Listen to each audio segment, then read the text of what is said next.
I think that the health inequalities we see are both symptom and cause of some of these kind of class inequalities that we see. And again, work that Barry Bosworth and Gary actually have done on life expectancy is very real. I think life expectancy is a really good kind of way of looking at what's happening. And you do see increased inequality by class, income background, for life expectancy.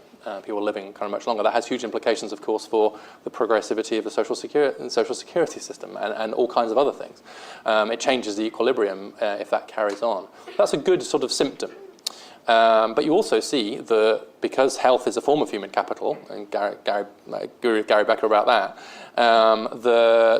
those of us who are in the upper middle class and have kind of kids invest quite heavily in our health. And it makes sense to do that because actually all the investments we're making in other forms of human capital, like education, really make most sense if you think you're going to live a long time or you're going to be healthy enough to enjoy the fruits of it. You know? And so actually it makes perfect... Although even if you don't have an education, you probably still want to live a long time. But anyway. Yeah, but if you're just being...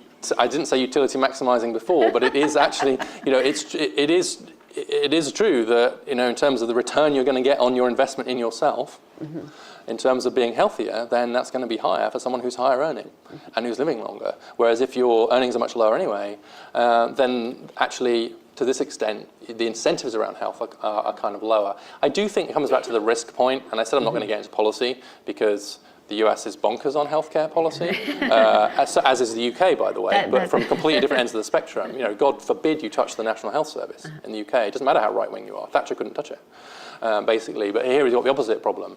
But I do think that this risk thing, right? Where's the risk?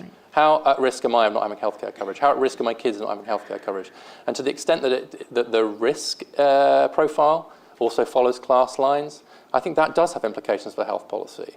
And I'm very interested in issues of risk around education and health and so on. And the way that actually those of us who are in a position who can actually insulate ourselves and our kids pretty well from a lot of risk. It's not that we don't have those risks, we do.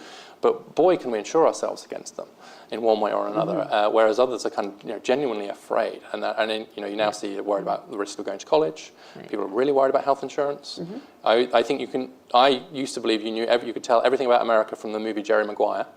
And there's a scene in there where she goes with him to form his new agency. The first thing she asks him in the elevator is, will you have health insurance? And as a European, you're watching it, what's she talking about?